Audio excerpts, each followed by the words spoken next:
الرحمن الرحیم۔ گزشتہ درس میں ہماری گفتگو فلاح کے اسباب پر چل رہی تھی کہ اللہ جل شانہ نے قرآن مجید میں ایمان والوں کے لیے فلاح کے جو خصائص بیان کیے ہیں کہ جن لوگوں کے اندر یہ خصائص موجود ہوں گے وہ لوگ اللہ جل شانہ کے ہاں فلاح پانے والے ہیں۔ دنیا میں موجود لوگوں کا ان کے بارے میں جو بھی تصور ہو، لیکن اللہ جل شانہ کی نظر میں وہی لوگ کامیاب ہیں، فلاح پانے والے ہیں۔ ان خصوصیات میں سے دو کا تذکرہ میں نے آپ کے سامنے کیا تھا، بقیہ خصوصیات آج کے درس میں انشاءاللہ اختصار کے ساتھ میں پیش کرنے کی کوشش کروں گا۔ جو پہلے والی خصوصیات تھیں، قد افلح المؤمنون الذین هم فی صلاتهم خاشعون والذین هم عن اللغو معرضون۔ ایمان والے فلاح پا گئے کن خوبیوں کی وجہ سے؟ نمبر ایک، اپنی نماز کے اندر خشوع پیدا کرنے والے ہیں، خشوع اختیار کرنے والے ہیں، اور نمبر دو، اپنے آپ کو لغویات سے دور رکھتے ہیں، لغویات سے پرہیز کرتے ہیں۔ تیسرے نمبر پر والذین هم للزکاة فاعلون، جو زکوٰۃ ادا کرنے والے ہیں، زکوٰۃ پر عمل کرنے والے ہیں۔ اب یہاں پہ جو زکوٰۃ کا لفظ استعمال کیا گیا، آیا یہ زکوٰۃ مالی زکوٰۃ مراد ہے یا یہ زکوٰۃ النفس مراد ہے؟ اس کے بارے میں علماء نے دونوں قول اختیار کیے ہیں، لیکن شیخ الاسلام حضرت مولانا مفتی محمد تقی عثمانی صاحب دامت برکاتہم العالیہ نے یہ فرمایا ہے کہ یہاں پہ زیادہ راجح معنی یہ معلوم ہوتا ہے کہ یہاں زکوٰۃ سے مراد زکوٰۃ النفس مراد لیا جائے، کہ زکوٰۃ النفس من الشرک والدنس، کہ ہر قسم کے رذائل سے، ہر قسم کی بری عادتوں سے، شرک سے، برے اخلاق سے اپنے نفس کو پاک اور صاف کرنا، اور کوشش میں لگے رہنا کہ نفس ہر قسم کی برائی سے پاک ہو جائے، یہ کام کرنا، یہ بھی فلاح پانے والوں کی خصوصیات میں سے ایک خاصیت ہے۔ یہ تیسری خاصیت ہو گئی۔ چوتھی خاصیت والذین هم لفروجہم حافظون، کہ وہ لوگ جو اپنی شرمگاہوں کی حفاظت کرتے ہیں، الا علی ازواجہم، مگر یہ کہ ان کی بیویاں ہوں، او ما ملکت ایمانہم، یا ان کی باندیاں ہوں، فإنہم غیر ملومین، اس طرح کے لوگ قابل ملامت نہیں۔ یعنی اللہ تعالیٰ نے انسان کے اندر فطری طور پر شہوت کا مادہ رکھا ہے، یہ خواہش رکھی ہے جو کہ جائز ہے اور فطری ہے، لیکن اس خواہش کو پورا کرنے کے لیے اللہ جل شانہ نے بھی کچھ حدود اور قیود متعین کی ہیں کہ یہ خواہش آپ وہاں پوری کر سکتے ہیں کہ جو آپ کی حلال بیوی ہو، عقد نکاح کے ذریعے سے آپ نے ان کو اپنے اوپر حلال کر لیا ہو، یا پھر عقد نکاح نہ ہو سکا ہو تو پھر پرانے زمانے میں جو باندیوں کا سلسلہ چلا کرتا تھا، ان باندیوں میں سے بھی آپ کسی سے بھی جو ہے وہ اپنی خواہش کو پورا کر سکتے ہیں، یعنی اس خواہش کو پورا کیا جا سکتا ہے باندیوں کے ساتھ۔ اس کے علاوہ اگر کسی جگہ بھی کوئی آدمی اپنی اس خواہش کو پورا کرتا ہے تو وہ ناجائز ہے، حرام ہے۔ اپنی شرمگاہوں کی حفاظت کرنا، اور جو چیزیں شرمگاہ کو ہلاکت کی طرف لے کے جانے والی ہیں ان کی بھی حفاظت کرنی چاہیے۔ کہ علماء کی اصطلاح میں ایک ہے زنا، اس سے تو سب بچتے ہیں، اور ایک ہے دواعی زنا، یعنی ایسی چیزیں جو زنا کی طرف دعوت دینے والی ہیں۔ وہ کیا ہے؟ نظر کی حفاظت کرنا۔ تو جہاں ہم شرمگاہ کی حفاظت کی بات کرتے ہیں، وہاں ہمیں یہ بات بھی کرنی ہوگی کہ اس سے پہلے ہمیں اپنی نظروں کی بھی حفاظت کرنی ہے، تاکہ شرمگاہ کی حفاظت کرنا ہمارے لیے آسان ہو جائے۔ اور جو لوگ اپنی نظروں کی حفاظت نہیں کرتے اور دواعی زنا میں مصروف رہتے ہیں، تو ان لوگوں کے لیے اپنی شرمگاہ کی حفاظت کرنا بہت مشکل ہو جاتا ہے۔ رسول اللہ صلی اللہ تعالی وسلم نے فرمایا کہ جو شخص مجھے دو باتوں کی ضمانت دے دے، میں اس کو جنت کی ضمانت دیتا ہوں۔ اب وہ دو چیزیں کون سی ہیں؟ ایک آپ نے فرمایا کہ ما بین لحیین، یہ جو دو جبڑوں کے درمیان ہے، یعنی زبان، اس کی ضمانت دے دے کہ اس سے کوئی بھی ایسی بات نہیں کرے گا جس سے اس کا ایمان ضائع ہوتا ہو، جس سے اس کا عقیدہ ضائع ہوتا ہو، تو میں اس کو جنت کی ضمانت دیتا ہوں۔ اور دوسری جو ضمانت اللہ کے نبی نے مانگی ہے وہ ہے ما بین فخذیہ، یعنی جو شخص اپنی شرمگاہ کی ضمانت دے دے کہ اس کو وہاں پہ استعمال نہیں کرے گا جہاں اللہ جل شانہ نے منع کیا ہو، جو اللہ نے حرام قرار دے دیا اس کو اپنے لیے حرام سمجھے گا، تو اللہ کے نبی نے فرمایا اضمن لہ الجنہ، میں اس کو جنت کی ضمانت دیتا ہوں۔ تو چوتھی خوبی جو ہے وہ یہ ہے کہ آدمی اپنی شرمگاہ کی حفاظت کرے،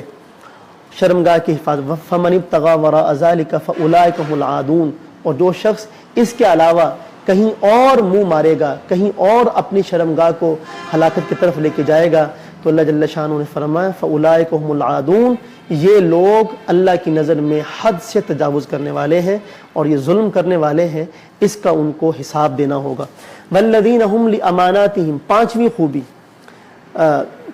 خوبی والذین هم لاماناتهم وعہدهم راعون، جو اپنی امانت کو اور اپنے عہد کو اس کی حفاظت کرنے والے ہوں، اس کی نگہبانی کرنے والے ہوں، عہد کی حفاظت کرنے والے ہوں اور امانت کی حفاظت کرنے والے ہوں۔ ہمارے ذہن میں جو امانت کا مفہوم ہے وہ بہت مختصر ہے، وہ یہ ہے کہ ایک آدمی کسی کو بطور امانت کچھ قرض پیسے دے دیتا ہے، یا کوئی چیز بطور امانت کے رکھوا دیتا ہے اور یہ کہتا ہے کہ یہ چیز آپ میری پکڑ لیجئے، یہ بطور امانت میں آپ کے پاس رکھوا رہا ہوں۔ تو ہم یہ سمجھتے ہیں کہ بھائی یہ امانت ہے، یہ امانت کا ایک چھوٹا سا مفہوم ہے، یہ بھی امانت ہے، اس میں کوئی شک نہیں، لیکن امانت کا ایک بہت وسیع مفہوم ہے کہ یہ جان ہے، یہ بھی اللہ کی امانت ہے، یہ جو ہماری آنکھیں ہیں، یہ جو ہمارے کان ہیں، یہ جو ہمارا دل ہے، یہ جو ہمارے ہاتھ ہیں، یہ جو ہمارے پاؤں ہیں، یہ جو اللہ نے ہمیں زندگی دی ہے، یہ بھی امانت ہے۔ یہ ساری امانتیں ہیں، چاہے وہ عملی اعتبار سے ہوں، دینی اعتبار سے ہوں، ہر اعتبار سے اللہ جل شانہ نے یہ تمام چیزیں ہمیں بطور امانت کے دی ہیں، اور اگر ہم نے ان کا ٹھیک استعمال نہ کیا اور ان میں خیانت کی تو اللہ جل شانہ کہ ہم مجرم ہوں گے۔ تو یہاں امانت کا وہ مفہوم جو ہم مراد لیتے ہیں وہ بھی درست ہے کہ اس کی بھی حفاظت کرنے والے ہوں، اور ساتھ ساتھ جو اللہ جل شانہ نے ہمیں یہ چیزیں امانت دی ہیں ان کی بھی حفاظت کرنے والے ہوں۔ یہ جان بھی اللہ کی امانت ہے، یہ ہمارے ہاتھ، ہمارے کان، ہماری زبان، ہماری آنکھیں، ہمارا دل، ہمارا دماغ، ہماری یہ زندگی کی ایک ایک چیز اللہ تعالیٰ کی امانت ہے۔ اس امانت کو وہیں خرچ کرنا چاہیے، وہیں پہ استعمال کرنا چاہیے جہاں اس امانت دینے والے نے ہمیں حکم دیا ہے۔ وعہدہم، اور اپنے عہد کو، یعنی اگر کسی سے وعدہ کر لیا ہے، ایک ہے عہد یعنی وعدہ کرنا اور ایک ہے معاہدہ کرنا۔ وعدہ یہ ہوتا ہے کہ جانب واحد سے ہو، کہ ایک شخص دوسرے سے وعدہ کر لے، دوسرے کی طرف سے کوئی پاسداری ضروری نہیں لیکن جانب واحد سے پاسداری ضروری ہوتی ہے، اس کو وعدہ کہا جاتا ہے۔ اور ایک ہوتا ہے معاہدہ، یعنی دونوں جانب سے کچھ شرائط طے ہو جاتی ہیں کہ وہ ان شرائط کا جو ہے وہ عہد پاسداری کریں گے اور آپ ان شرائط کی پاسداری کریں گے، ان دونوں کے درمیان ان جو چیز طے پاتی ہے اس کو معاہدہ کہا جاتا ہے۔ تو یہ لفظ عہد ان دونوں کو پر مشتمل ہے، چاہے وعدہ ہو چاہے عہد ہو، ان دونوں کو دونوں کی وہ حفاظت کرنے والے ہوں۔ اور ایک عہد اور ایک وعدہ ہم نے اللہ جل شانہ سے بھی کر رکھا ہے، اور وہ وعدہ کیا ہے کہ الست بربکم قالوا بلا شہدنا، کہ ہم نے کہا تھا، اللہ جل شانہ نے ہم سے پوچھا تھا کہ بھئی کیا میں تمہارا رب ہوں کہ نہیں، تو ہم نے آگے سے جواب میں کہا تھا قالوا بلا وربنا، کیوں نہیں، آپ ہمارے رب ہیں، آپ ہمارے رب ہیں، ہم اس بات پر گواہ ہیں کہ آپ ہمارے رب ہیں۔ اور جب ہم لا الہ الا اللہ کہتے ہیں اور محمد الرسول اللہ کہتے ہیں تو ہم اپنے رب سے بھی وعدہ کرتے ہیں، اپنے اللہ سے بھی وعدہ کرتے ہیں، اور اپنے رسول صلی اللہ تعالی علیہ وسلم سے بھی وعدہ کرتے ہیں۔ اللہ جل شانہ سے وعدہ یہ کرتے ہیں کہ اللہ ہم آپ کے حکموں کو مانیں گے، اور اللہ کے نبی سے وعدہ یہ کرتے ہیں کہ جو آپ ہمیں اللہ کا حکم بتائیں گے ہم اس کو اللہ کا حکم مان کر آپ کی پیروی کریں گے، آپ کے تابعداری کریں گے۔ اللہ تعالیٰ کے حکم ماننے کا جو طریقہ آپ متعین فرمائیں گے ہم اس طریقے پر چلیں گے، اس کی پیروی کریں گے، اس پر عمل کریں گے۔ یہ عہد ہم سب اللہ تعالیٰ سے کرتے ہیں۔ اگر کوئی یہ کہے کہ یہ جو کہا جاتا ہے کہ جی اللہ تعالیٰ نے ہم سے پوچھا تھا کہ میں تمہارا رب ہوں، تو ہم نے کہا تھا کہ بے شک آپ ہمیں رب ہیں، ہم اس پر جو ہے وہ وعدہ کرتے ہیں، ہم گواہی دیتے ہیں کہ آپ ہمارے رب ہیں۔ یہ وعدہ تو مجھے یاد ہی نہیں ہے، یہ وعدہ میں نے اللہ تعالیٰ سے کب کیا تھا، مجھے یہ یاد نہیں ہے وعدہ کب کیا تھا میں نے اللہ تعالیٰ سے وعدہ۔ یہ سوال ذہن میں آتا ہے اور اٹھایا بھی جاتا ہے سوال۔ تو بھائی اس کا جو الزامی جواب ہے وہ یہ ہے کہ کیا آپ اپنی ماں کے پیٹ میں رہے ہیں، یہ حقیقت ہے کہ نہیں، لیکن کیا آپ کو یاد بھی ہے کہ آپ اپنی ماں کے پیٹ میں 9 مہینے گزار کر آئے ہیں؟ آپ کی جو دنیا میں پیدا ہونے کے بعد جو 1 سال یا 1.5 سال کی لاشعوری کا زمانہ ہے، جب آپ کو کسی چیز کی سمجھ نہیں ہوتی، جب آپ چل پھر نہیں سکتے اور پڑے پڑے رو کر اپنی چیزیں اپنی ماں سے مانگتے ہیں اور منواتے ہیں، اور ماں آپ کی زبان کو سمجھتی ہے، کیا آپ کو یاد ہے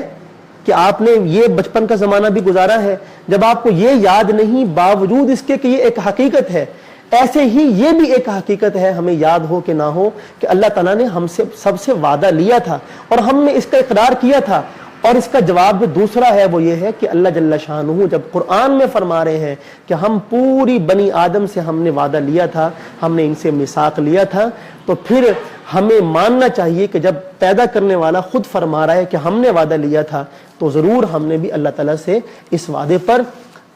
جو ہے نا وہ ہم نے تصدیق کی ہوگی، اقرار کیا ہوگا۔ تو آج موقع ہے اس وعدے کو پورا کرنے کا۔ ساتویں نشانی والذین هم علی صلواتہم یحافظون، ساتویں خصلت یہ ہے کہ وہ اپنی نمازوں کی حفاظت کرتے ہیں۔ جب ان خصائل کا تذکرہ شروع ہو رہا تھا تب بھی اللہ نے یہی فرمایا تھا والذین هم علی صلاتہم خاشعون، والذین ہم فی صلاتہم خاشعون، کہ وہ اپنی نمازوں کے اندر خشوع پیدا کرنے والے ہوں۔ اور پہلی خصلت بھی یہ تھی کہ نماز کے اندر خشوع پیدا کرنے والے ہوں، اور آخری خصلت کا تذکرہ ہو رہا ہے تب بھی اللہ جل شانہ یہ فرما رہے ہیں والذین هم علی صلواتہم یحافظون، نمازوں کی حفاظت کرنے والے ہوں، ایک دوسرے کی نمازوں کی حفاظت کرنے والے ہوں۔ اور یہ نمازوں کی حفاظت یہی ہے کہ نماز کو اس کے وقت میں ادا کیا جائے۔ نماز کا جو ان الصلاۃ کانت علی المؤمنین کتابا موقوتا، کہ نماز کو اللہ جل شانہ نے ایک مقررہ وقت کے اندر فرض قرار دیا ہے۔ جب اللہ تعالیٰ کا منادی آواز لگائے تو نماز کو اس کے وقت میں ادا کیا جائے، اور نماز کو وقت میں ادا کرنے کا مطلب یہ ہے کہ نماز کو مسجد کے اندر ادا کیا جائے، با جماعت نماز کو ادا کیا جائے، امام کے پیچھے ادا کیا جائے، بڑی جماعت کے ساتھ ادا کیا جائے، اور پاکیزہ طور پر اور اچھے طریقے سے ادا کی جائے، اس کے سنتوں کا، اس کے نوافل کا، اس کے واجبات کا، اس کے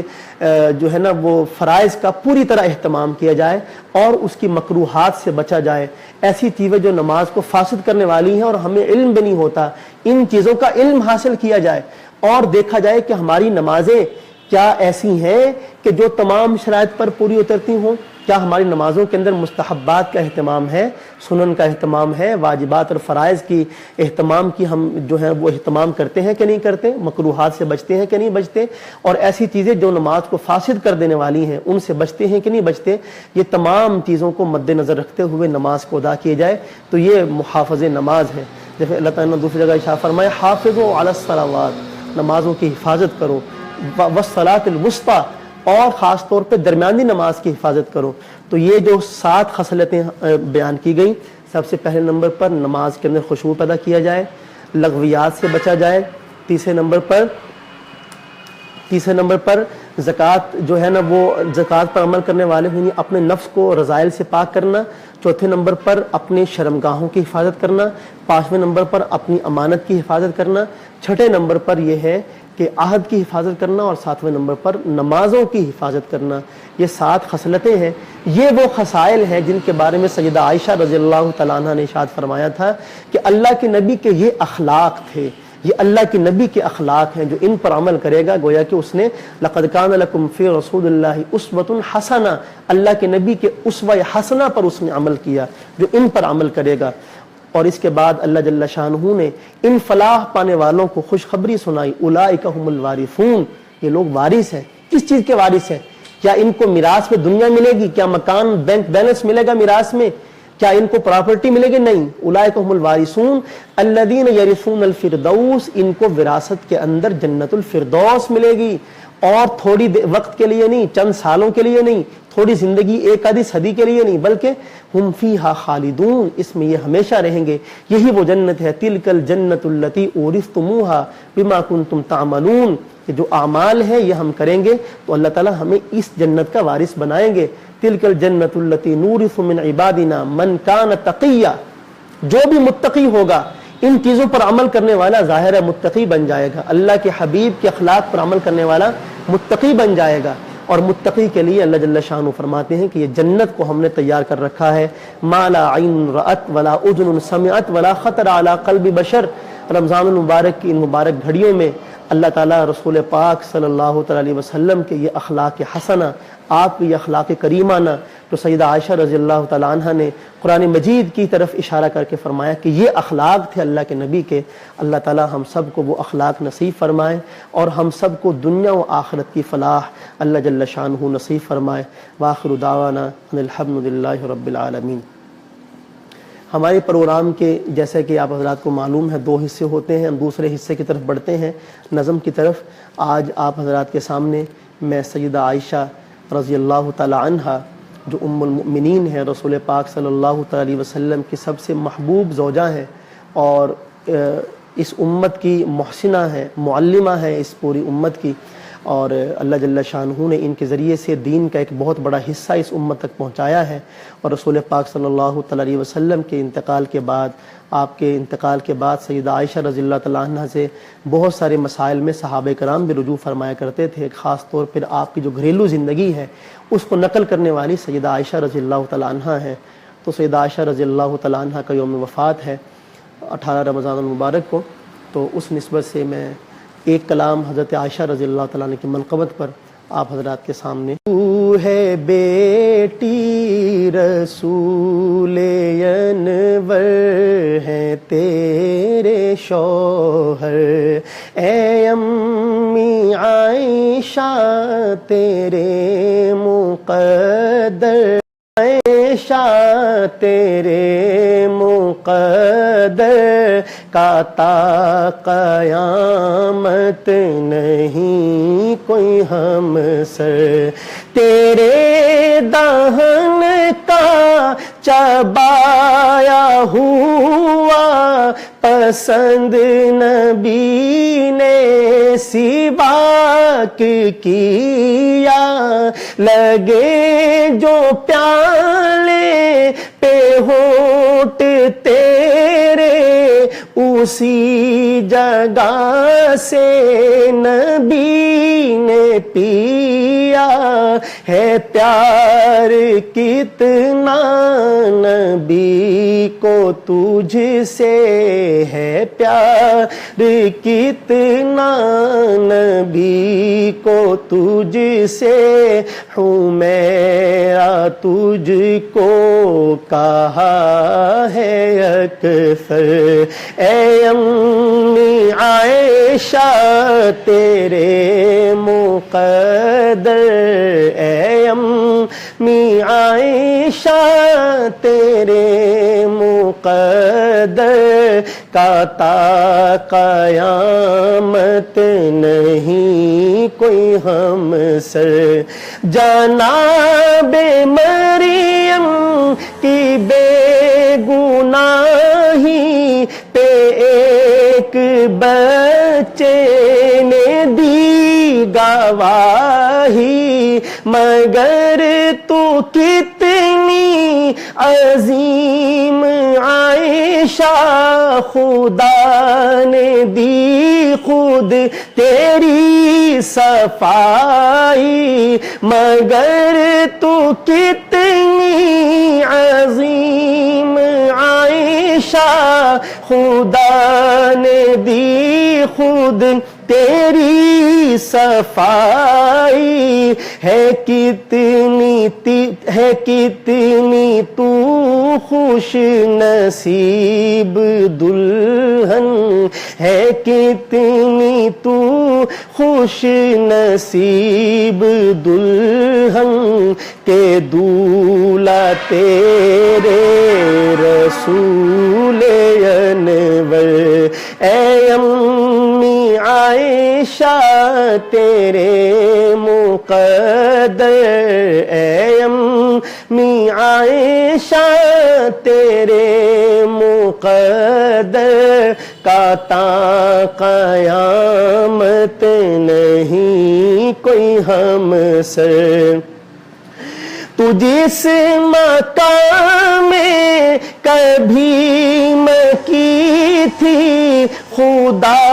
نے جنت بنا دیا ہے، بنا کے جنت خدا نے اس میں حبیب اپنا سلا دیا ہے بنا کے جنت خدا نے اس میں حبیب اپنا سلا دیا ہے سلام لاتے ہیں شام و صبح ہو سلام لاتے ہیں شام و صبح ہو ہزاروں نوری تیرے ہی در پر اے امی عائشہ تیرے مقدر اے امی عائشہ تیرے مقدر کا تا قیامت نہیں کوئی ہم سر صدیق اکبر کی تو ہے بیٹی رسول انور ہے تیرے شوہر